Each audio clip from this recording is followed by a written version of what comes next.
पिछली वीडियो में हमने पढ़ा था इंडियन काउंसिल एक्ट 1861 और आज की वीडियो में हम देखेंगे इंडियन काउंसिल एक्ट 1892। तो इसको भी हम, जैसे हमने पिछली वीडियो पढ़ी थी पॉइंट वाइज, तो उसको भी हम पॉइंट वाइज देख लेते हैं। तो सबसे पहले इसके पॉइंट में हम देख लेते हैं इसका बैकग्राउंड। तो क्या हुआ, 1885 में इंडियन नेशनल कांग्रेस का फॉर्मेशन हो गया। तो जब इंडियन नेशनल कांग्रेस का फॉर्मेशन हो गया तो लोगों को एक प्लेटफॉर्म मिल गया अपनी बात को रखने का ब्रिटिश गवर्नमेंट के सामने। तो जब इंडियन काउंसिल एक्ट 1861 पास हुआ था तो उससे इंडियन नेशनल कांग्रेस इतनी खुश नहीं थी, तो वो चाहती थी कि उसमें और ज़्यादा चेंजेस हो। तो उनने इंडियन नेशनल कांग्रेस ने और चेंजेस की डिमांड करी। तो इसी डिमांड को फुलफ़िल करने के लिए ब्रिटिश गवर्नमेंट ने इंडियन काउंसिल एक्ट 1892 को पास किया। तो पहला पॉइंट इसका ये है। दूसरा पॉइंट है control of government of India. अब कंट्रोल किसके हाथ में था? तो पिछली वीडियो में हमने देखा था कंट्रोल था सेक्रेटरी ऑफ स्टेट के हाथ में, जो एक कैबिनेट मिनिस्टर हुआ करते थे ब्रिटिश गवर्नमेंट में, और जो ब्रिटिश से ही एडमिनिस्ट्रेशन करते थे। ये तो सेम इसमें भी यही रहा, कंट्रोल में कोई चेंज नहीं हुआ। और थर्ड इसका पॉइंट है एडमिनिस्ट्रेशन। तो यहाँ पे एडमिनिस्ट्रेशन में भी कोई चेंज नहीं रहा, जैसा same administration Indian council act 1861 में था, जो पिछली वीडियो में हमने पढ़ा था, उसमें भी बिल्कुल सेम चेंज है, इसमें कोई चेंजेस नहीं हुआ। और इसका फोर्थ जो पॉइंट है वो बहुत मेन पॉइंट है। इसमें क्या है, सेंट्रल लेजिस्लेचर। तो इसमें बहुत सारे चेंजेस हुए।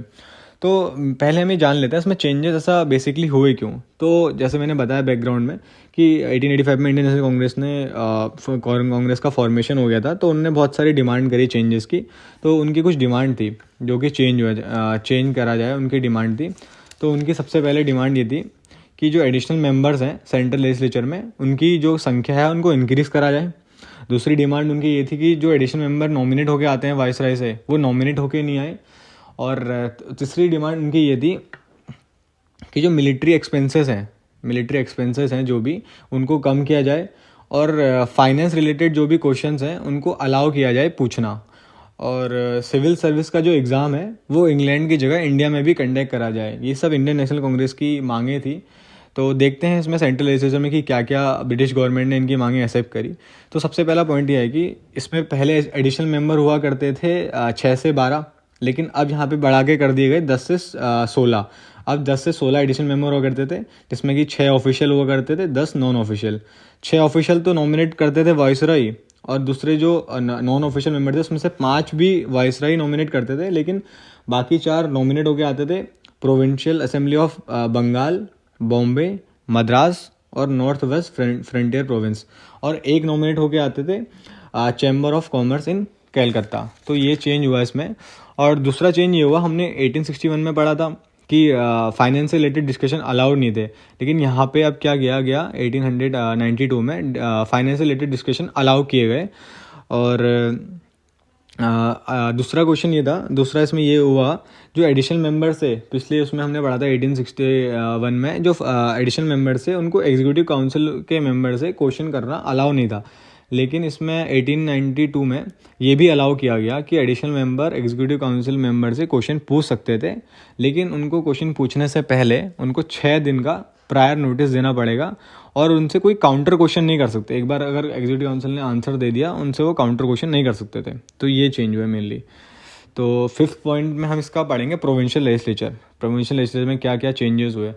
तो इसमें भी जो एडिशनल मेंबर्स हैं उनकी जो नंबर्स है उनको इंक्रीज़ करा गया। लेकिन हमने सेंटर में पढ़ा था जो भी एडिशनल मेंबर्स थे वो सारे के सारे नॉमिनेट होके आते थे। वाइसरॉय उनको नॉमिनेट करता था बेसिकली। लेकिन वाइसरॉय के साथ साथ जब इस बार हमने देखा कि कुछ लोग और भी इंस्टीट्यूशन से नॉमिनेट होके आ रहे थे। तो लेकिन प्रोविंशियल लेजिस्लेचर में क्या हुआ, एडिशनल मेंबर तो इंक्रीज करे, साथ ही साथ उनके जो वो नॉमिनेट होके नहीं, वो इलेक्ट होके आ रहे थे लोकल इंस्टीट्यूशन से। जो इंस्टीट्यूशन थे universities, district board, municipalities, zamindars, chamber of commerce, यहाँ सबसे वो इलेक्ट होके आ रहे थे। तो यहाँ पे इंडियन रिप्रेजेंटेशन बढ़ गया था ब्रिटिश गवर्नमेंट में।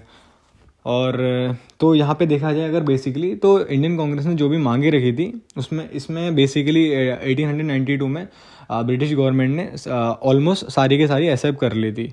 तो यही था Indian council act 1892। Next video में हम पढ़ेंगे Indian council act 1909। Thank you.